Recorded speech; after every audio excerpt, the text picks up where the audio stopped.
ஆளுநர் எழுப்பிய 13 கேள்விகளுக்கு முதலமைச்சர் மு.க.ஸ்டாலின் சட்டப்பேரவையில் பதிலளித்துள்ளார். தமிழ்நாட்டில் மீண்டும் மீண்டும் திமுக ஆட்சிதான் அமையும் என்று அவர் உறுதிபட கூறியுள்ளார்.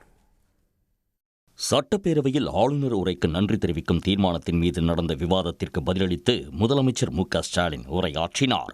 மக்களால் தேர்ந்தெடுக்கப்பட்ட அரசு தயாரித்துக் கொடுத்த உரையை படிக்காமல் ஆளுநர் வெளியேறியது மக்களாட்சிக்கு விடப்பட்ட சவால் என்று அவர் குறிப்பிட்டார். பேரவை தொடங்கும் போதே நாட்டுப்பண் பாடவில்லை என்று திரும்ப திரும்ப ஆளுநர் கூறி வருவதை சுட்டிக்காட்டியுள்ள முதலமைச்சர் தேசிய ஒருமைப்பாட்டிலும் நாட்டுப்பற்றிலும் யாருக்கும் தாங்கள் குறைந்தவர்கள் அல்ல என்று கூறினார். யாரும் தங்களுக்கு தேசபக்தி குறித்து பாடம் எடுக்கும் நிலையில் தாங்கள் இல்லை என்றும் அவர் குறிப்பிட்டார். ஆளுநர் உரை தொடங்கும் போது தமிழ்தாய் வாழ்த்து பாடுறதும் முடிவுறும் போது நாட்டுப்பண் பாடுறதும் தான் தமிழ்நாடு சட்டமன்றத்தினுடைய மரபு. முதலிலேயே நாட்டுப்பண் பாடவில்லை என்பதே திரும்ப திரும்ப குற்றச்சாட்டாக அவர் சொல்லிட்டு வரார். இந்த நாட்டின் மீதும் நாட்டுப்பண் மீதும் அளவற்ற பெருமதிப்பை மரியாதையை கொண்டுள்ளவர்கள் நாங்கள். தேசிய ஒருமைப்பாட்டிலையும் நாட்டுப்பற்றிலையும் யாருக்கு குறைந்தவர்கள் அல்ல நாங்கள் என்பதை இந்த பேரவை உறுப்பினர் சார்பாக ஆளுநர் அவர்களுக்கு அழுத்தம் திருத்தமாக நான் சொல்லிக்க விரும்புகிறேன்.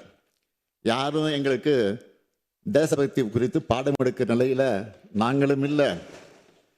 தேசபக்தி பாடம் எடுக்கக்கூடிய அளவுக்கு இந்த தேசத்துக்காக அவங்க போராடியவங்களும் இல்லை.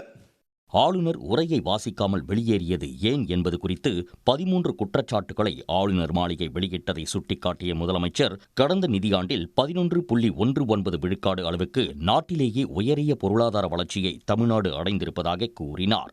ஆளுநர் தங்களை கேள்வி கேட்க வேண்டும் என்றால் அவரை அனுப்பி வைத்த ஒன்றிய அரசை தான் கேட்க வேண்டும் என்று அவர் கூறினார். திராவிட மாடல் அரசின் சாதனைகளையும் அவர் பட்டியலிட்டார்.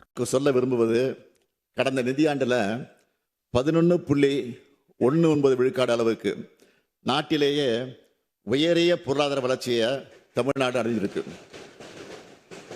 14 ஆண்டுகளுக்கு பிறகு தமிழ்நாடு மீண்டும் இரட்டை இலக்க பொருளாதார வளர்ச்சியை எட்டியிருக்கு. இதை சொல்றது நாங்கள் அல்ல, ஒன்றிய அரசின் புள்ளியியல் துறை. ஆளுநர் கேள்வி கேட்கணும்னா அவரை இங்கே அனுப்பி வச்சாங்களே ஒன்றிய அரசு, அவங்கள தான் போய் கேட்கணும். அடுத்த 5 ஆண்டுகளுக்கும் திராவிட மாடல் ஆட்சிதான் தொடர வேண்டும் என்று மக்கள் முடிவு செய்து விட்டதாக கூறிய முதலமைச்சர் மு.க.ஸ்டாலின் மீண்டும் மீண்டும் தாங்கள்தான் வெல்வோம் என்றும் குறிப்பிட்டார். அடுத்த 5 ஆண்டுகளுக்கும் திராவிட மாடல் ஆட்சி தான் தொடரணும்னு தமிழ்நாட்டு மக்கள் முடிவு பண்ணிட்டாங்க. எனக்கு என்னை விட தமிழ்நாட்டு மக்கள் மேல கூடுதலான நம்பிக்கை இருக்கு. உறுதியாக சொல்றேன், நாங்கள் தான் மீண்டும் வருவோம். நாங்கள் தான் மீண்டும் வருவோம், மீண்டும் மீண்டும் வருவோம்,